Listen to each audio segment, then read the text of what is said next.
Welcome to this explainer. If you just glance at the international headlines today, it's pretty obvious that our world order is deeply in flux. The old rules, they're being severely tested, and rising powers are demanding to be heard, but entirely on their own terms. So today, we are diving into a full-length lecture-style overview, perfect if you're a university student or honestly, just someone deeply invested in the real mechanics of global politics. We are going to explore India's incredibly powerful claim to be a Vishwaguru, which translates to a teacher to the world. And we're going to unpack exactly what happens to international relations when a nation starts acting not just as a standard state, but as a civilization state.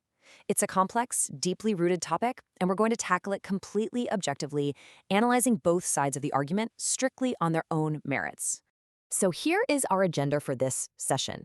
We'll start by defining the terms, then we'll look at the civilizational case, followed by the academic critique, and finally, we'll wrap up with the unresolved debate. All right, section 1, let's get our foundational terms locked in so we have the right vocabulary to understand this massive geopolitical shift. We have to start with our core concept. The idea of Vishwaguru literally means world teacher. And look, you need to understand that this isn't just some modern political slogan whipped up by a PR firm last week. It has deep historical roots. The concept actually traces all the way back to 19th century Hindu reformists, people like Swami Vivekananda, who famously captivated the World Parliament of Religions in Chicago back in 1893. That was a truly monumental moment for India's self-image. It was this realization that its ancient spiritual traditions commanded real global respect. Fast forward to today, and as scholar Sullivan de Estrada points out, Vishwaguru has evolved. It is now a highly outward-facing social and political project of the state. It's a transformative global imperative. Basically, it's the profound idea that India possesses a unique mission and exceptional wisdom that it absolutely must convey to the rest of humanity. And that outward-facing mission relies heavily on our second key term, soft power. This is a framework coined by Joseph S. Nye Jr., and it describes the ability to achieve your geopolitical goals through attraction, persuasion, and cultural appeal. It is the exact opposite of hard power, meaning you aren't using tanks, missiles, or crippling economic sanctions to get your way. You're getting people to actually want what you want. Scholars like T.V. Paul apply this directly to India, pointing out the country's historic reliance on cultural, spiritual, and political ideals. We're talking about concepts like nonviolence, yoga, and pluralism. For the longest time, these were India's primary tools for gaining global status, way more so than military might. So I want you to just keep this lingering question in the back of your mind as we go forward. What actually happens to international relations when a state claims to be a civilization rather than just a regular state? How does the post-1945 liberal international order, a system built largely on Western concepts like the UN, Bretton Woods, and secular human rights, how does it respond to a nation that grounds its global position in ancient moral superiority rather than just modern economic or military metrics? Section 2. Now, we need to look at the primary ideological argument at full strength, and we'll do this strictly through the lens of India's current leadership, primarily its External Affairs Minister Jaishankar and Prime Minister Narendra Modi. Jaishankar pushes back really powerfully here against the idea of a Western monopoly on democratic ideals. A lot of times, commentators frame India's rise around the question of whether it will eventually adopt Western values. But Jaishankar points out this glaring Eurocentric assumption, this frankly arrogant idea that pluralism and democracy were cooked up in Europe and then graciously exported to the rest of the world. He's arguing that India literally does not need to mimic Western liberal frameworks because pluralism, immense diversity, and complex coexistence, they're already woven into India's civilizational DNA. Long before the European Enlightenment was even a thought. And this deep civilizational DNA completely informs their view of nationalism. Jaishankar highlights a really stark historical contrast between how the West and Asia view the concept of nationalism. In the West, nationalism is often viewed with deep historical anxiety, and honestly, understandably so, given the catastrophic conflicts of the 20th century. But in Asia, and specifically for post-colonial states like India, it's viewed entirely differently. It is not seen as a stepping stone to fascism. Instead, it's viewed as a totally natural corollary of economic progress. It's about self-respect, it's anti-colonial, and it's about asserting rightful independence after enduring centuries of foreign rule. So the crucial takeaway here is a paradox that a lot of Western observers completely miss. In the state's view, nationalism and globalism are not enemies at all. As Jaishankar puts it, a nationalistic India is willing to do more with the world, not less. The logic is actually pretty straightforward. A strong national identity, rooted in fierce civilizational confidence, is exactly what gives a country the security to step up, be a responsible global player, and actually share its wisdom with the international community. Building directly on that civilizational confidence, Prime Minister Modi made a very bold declaration at the UN General Assembly. He stated that India isn't just a democracy, it is the mother of democracy. He pointed to elected Republican city-states and Shramana traditions that existed thousands of years ago on the Indian subcontinent. Now, the geopolitical weight of an argument like this is massive. He's saying India's democratic spirit wasn't just some gift from the British Parliament, it existed millennia before colonial rule even began. By establishing this, the state completely flips the script. India is no longer the student learning governance from the West, it is the original teacher.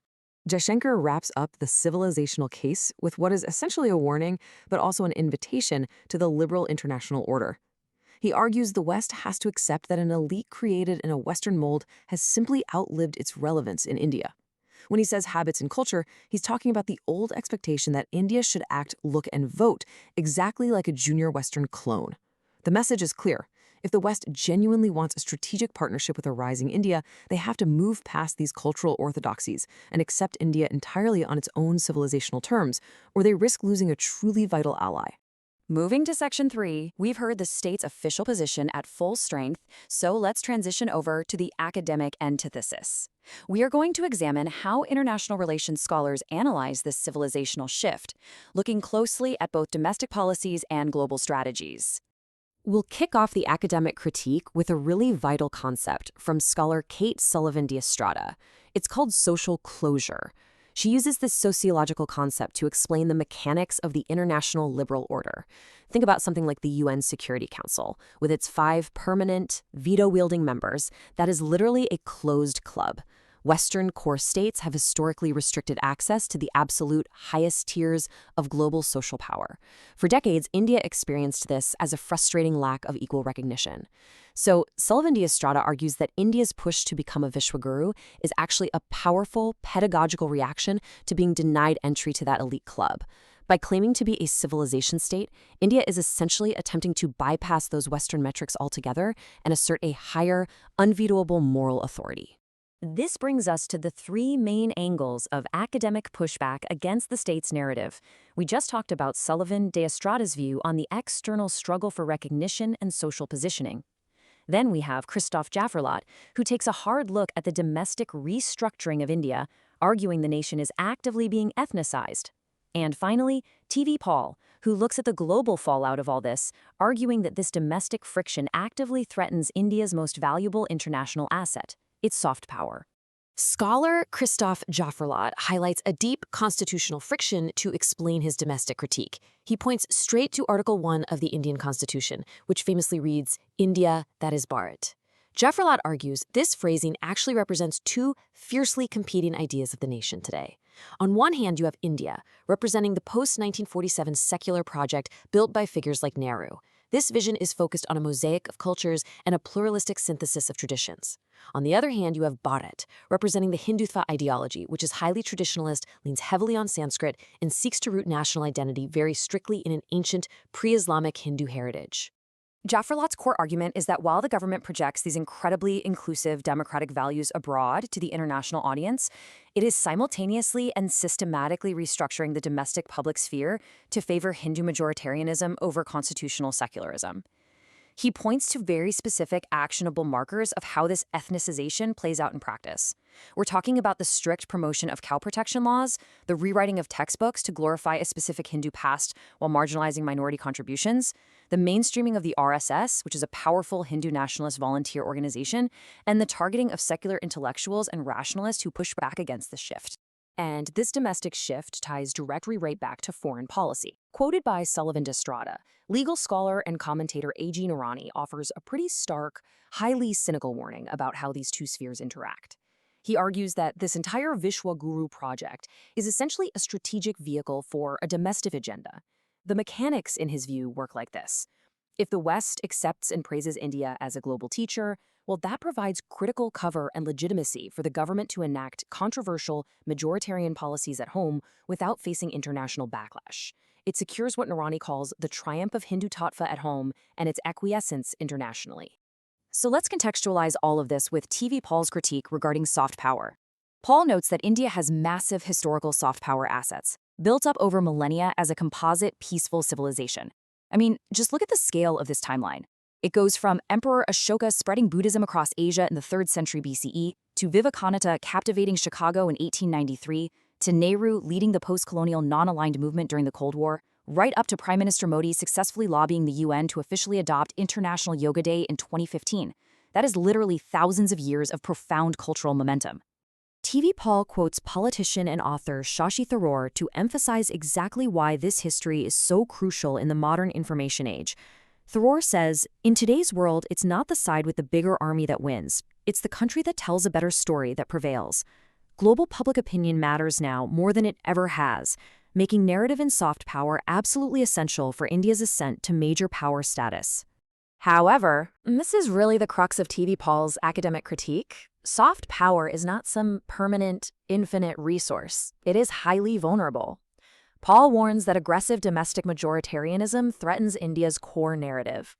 He argues that soft power simply cannot survive if a state actively abandons the inclusive, pluralistic, and democratic values that made it an attractive zone of attraction to the rest of the world in the first place. Basically, if the better story turns into a story of domestic intolerance, the global audience is going to stop listening. This vulnerability became highly quantifiable, sparking a major real-world collision of these theories back in 2021. The US-based think tank Freedom House actually demoted India's democratic status from free to partly free. Now, Minister Jaishankar fiercely dismissed this. He called it sheer Western hypocrisy, framing it as a prime example of the West trying to dictate terms using their own biased metrics. But for academics like Paul and Sullivan de Estrada, this isn't just a debate about fairness. To them, this represents a critical, measurable, and highly damaging loss of actual soft power on the global stage. Which brings us to Section 4. We have thoroughly explored the state's powerful civilizational thesis, and we've navigated the academic's rigorous antithesis. This leaves us at a profound, completely unresolved crossroads in global politics. Right now, the liberal international order is locked in a giant geopolitical staring contest. On one hand, Western states quietly continue practices of social closure. They set the rules, and they hold the institutional keys for what makes a good state. On the other hand, civilization states entirely reject these external liberal metrics as hypocritical, countering with claims of a much higher ancient moral ground. Meanwhile, raw practical geopolitics, like the fact that the West desperately needs India to act as a democratic counterweight to China, well, that often forces everyone to just look the other way and trump any philosophical concerns over democratic backsliding. And all the while, domestic populism is continuously being amplified by this dramatic, high-stakes foreign policy posturing. We are definitely not going to resolve this disagreement today, but I do want to leave you with a provocative question to ponder. Can the established liberal international order genuinely accommodate proud civilization states on their own terms? Or, by their very nature, do civilization states fundamentally rewrite the rules of global recognition? Think deeply about that as you analyze the future of global diplomacy and the true cost and power of becoming a Vishwaguru. Thank you so much for joining me for this explainer.